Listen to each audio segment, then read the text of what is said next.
Microphone check, 1, 2. What's good with it? Welcome to another edition of Big Chili Bo Live, you dig?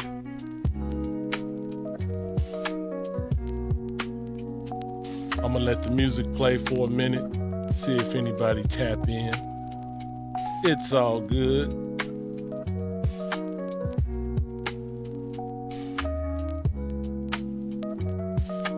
It's all good.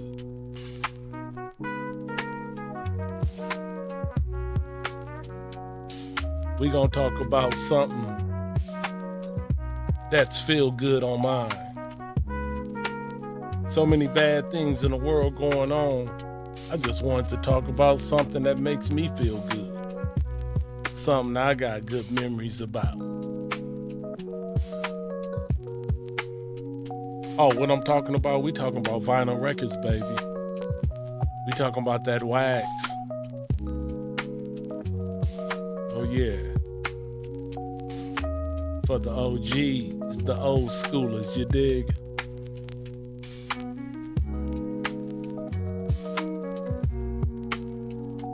Yes, sir.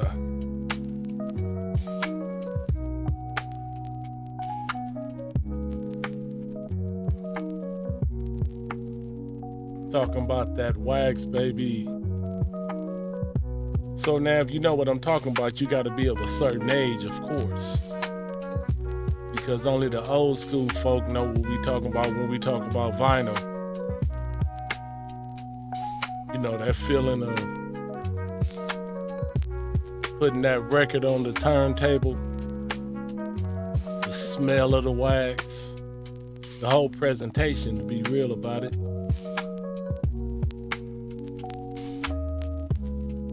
Now, when I came up, we had vinyl records, we had 8 tracks, we had cassettes.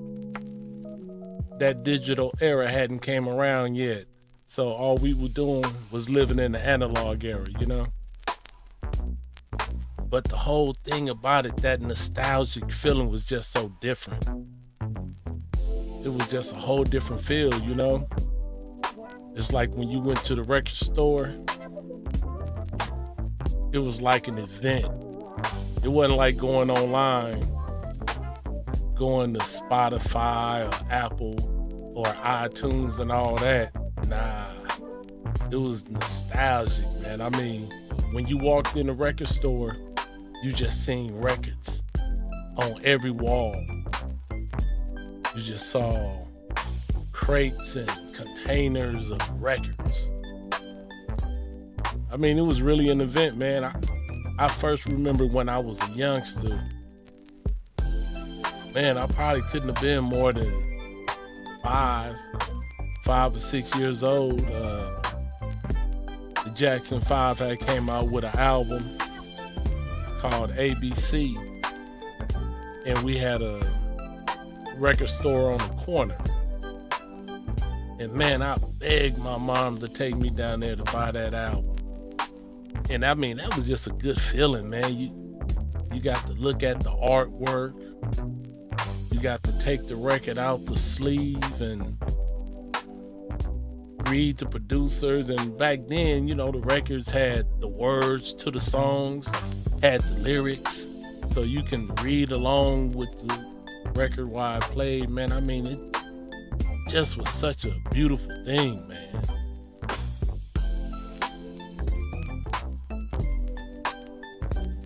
Such a beautiful thing. I miss them days. Now, don't get me wrong. Now, I do appreciate technology because I remember when I used to DJ parties and do all that good stuff. Yeah, your boy was a DJ. That's how I started out. This music game, I actually started out playing in the band. You know, jazz band, marching band. I did all that. But even before the bands, it was vinyl records. I used to go to my parents' records. Anywhere I went, I would go through People Records. anybody in the family, any friends, everybody know I'm telling the truth. Man, I was the LP bandit. Man, I'll snatch your records up in a minute. Most of the time I got caught, which is good because I was young. I didn't know no better. But I was just so infatuated with the records and the music and how you put them on the turntable and that needle, went through those grooves and that sound came out the speakers. Man, that shit was amazing to me. So I do appreciate technology though, because back during the DJ days, especially when I was really doing a lot of parties and stuff and competitions, man, we used to have to get them crates of records. I mean, sometimes I had 5 or 6 full crates, not them little half crates, the full crates. And man, we had to lug them crates around, and you had to protect them at the parties because fools, especially other DJs, man, they be trying to ease their way into your crate and steal your treasures, man. So I do appreciate technology because, now cats put a bunch of MP3s in a controller and hey, man, you got thousands of tracks. And, you don't even need a crew no more. But when I was doing it, we had to have a crew, man. We had to be out there strapped and everything. Carrying them big ass Surin Vegas and them amps. Yeah, for sure, man. Southern California to Northern California, I undid it all, man.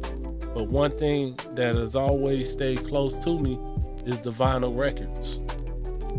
I don't care how much technology come along, it ain't never gonna replace vinyl, man. I still got my collection. I've sold maybe 3% of my collection, and most of those I done had 2 or 3 copies of them. But yeah, I still got all my records, man. I got 45s. I got records from when I was like 4 and 5 years old. Now you do the math. Yeah, I'm a triple OG now, but I still got my wax, man. They say that the vinyl has made a comeback to a certain extent. I don't think it'll ever come all the way back because of the technology, man.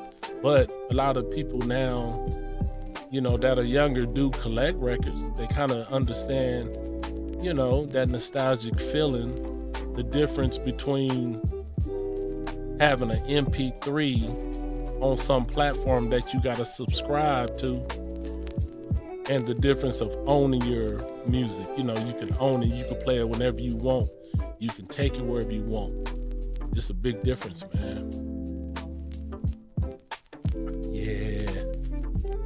That sound of the records, when they playing, especially if they got a little wear, you get that little crack, that little popcorn, that little crackling popcorn like you hear in the music I got playing, that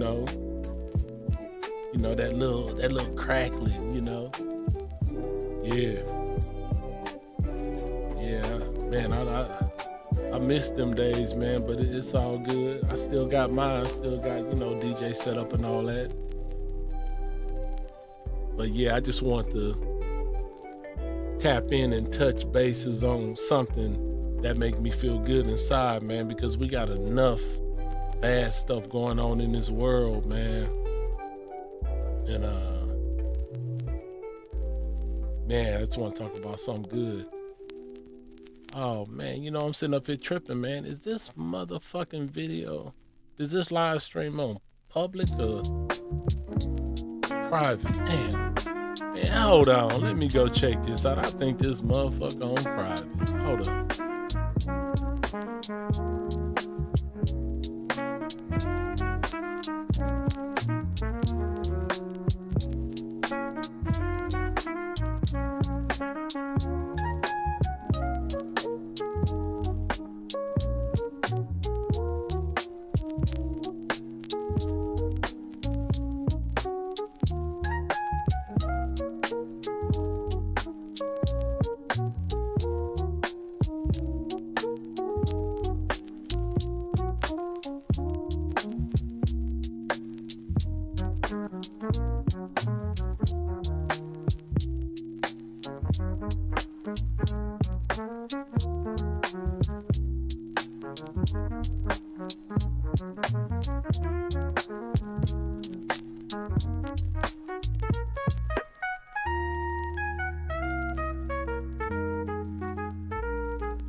Oh man, my apologies sincerely. Man, I had this stream on deck, but I had it set to private. So that first 10 minutes, man, that was just me solo bolo. But you can always go to the playback and check it out. I'll hang around a little, see if anybody tap in. Any DJs, any vinyl lovers, collectors, whatnot. I'm gonna just let the music play for a little and I'll see if anybody tap in.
See, a lot of people, the ones that do know of me, they know me, as the rapper Chili Bo, Big Chili Bo. But my history in music go way back, way farther than the rap days. I got into the DJing. Damn, I think I got into the DJing actually to the point of where I was, wanting the DJ, making mixtapes and all that type of stuff. That had to be around, I think that was around 80, maybe around 82. Yeah, way back. One of my big inspirations as a DJ actually was Dr. Dre, man. Dr. Dre wasn't famous yet. He was with a crew called the Compton High Powered DJ Crew. That's way back. Yeah, it was the Compton High Powered DJ Crew. And they used to come up to the high school on lunch and he was DJing, man. I had already kind of set up a little, a little ghetto setup at the crib, but I didn't really quite know how, how they was doing the scratching and all that. And I was able to stand next to Dr. Dre and look at him work the mixer and all that.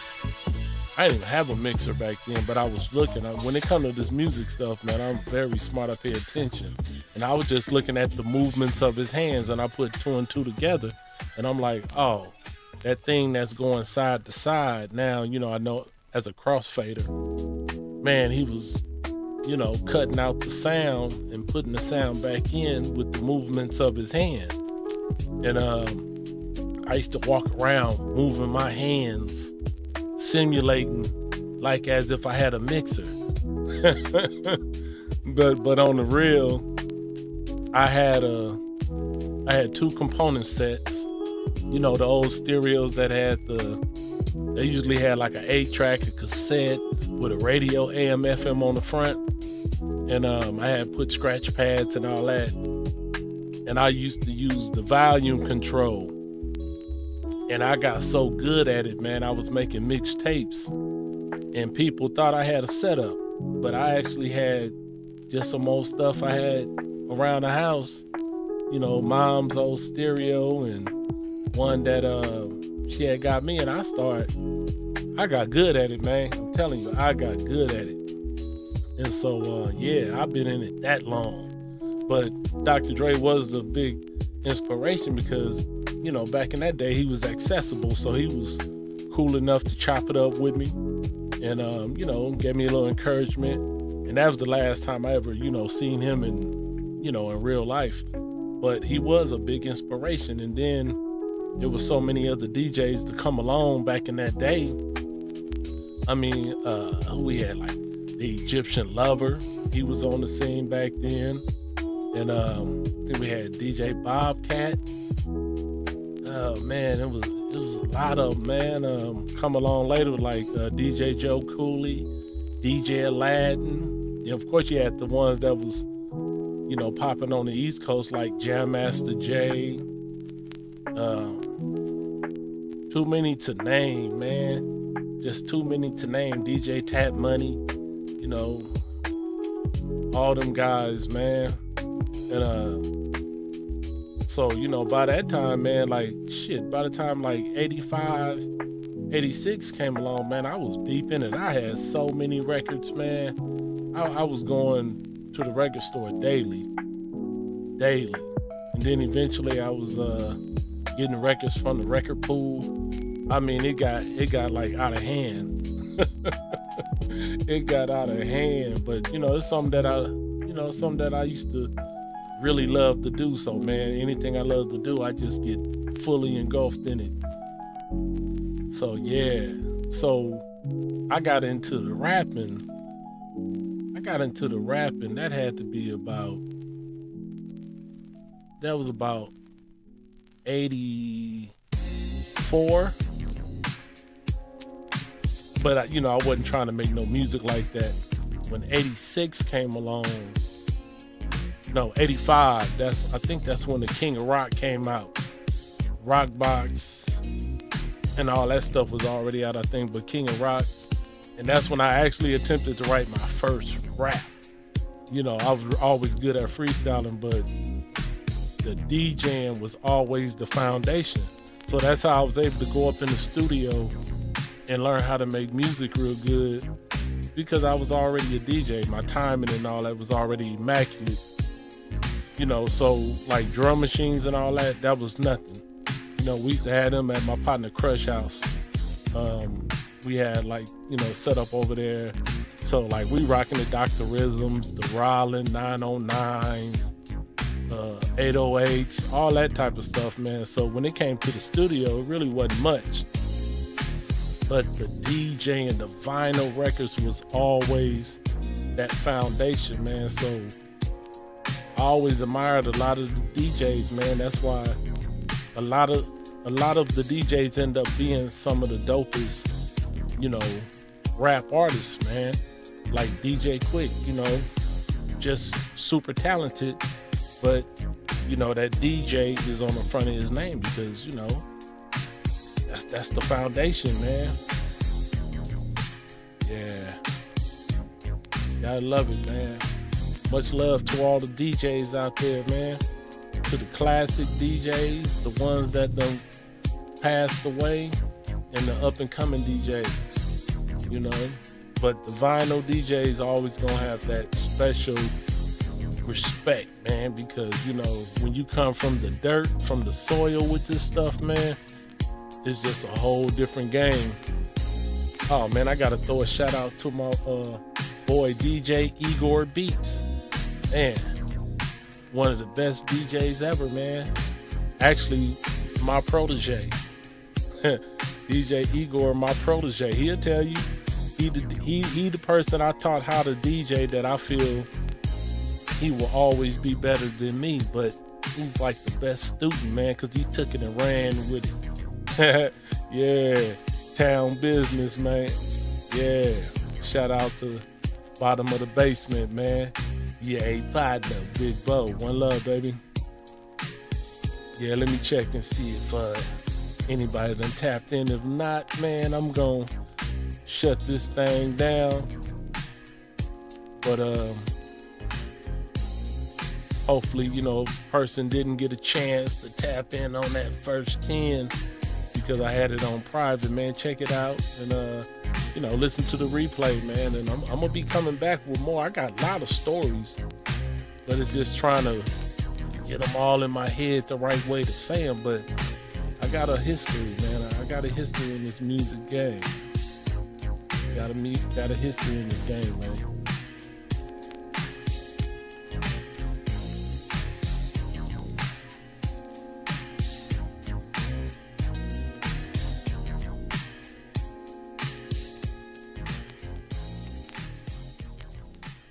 Okay, I see ain't nobody tapped in. It's all good, though. It's all love.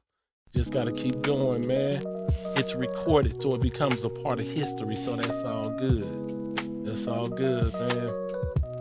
So one love, man, to everybody that will hear this and that will come back and catch me on one of these lives, but don't trip, because I ain't going nowhere. I look at it as practice. Practice makes perfect, you dig? One love, man. It's yay boy, your player partner, Big Chili Bo. Catch you on the next one, and the next one, and the next one. Peace.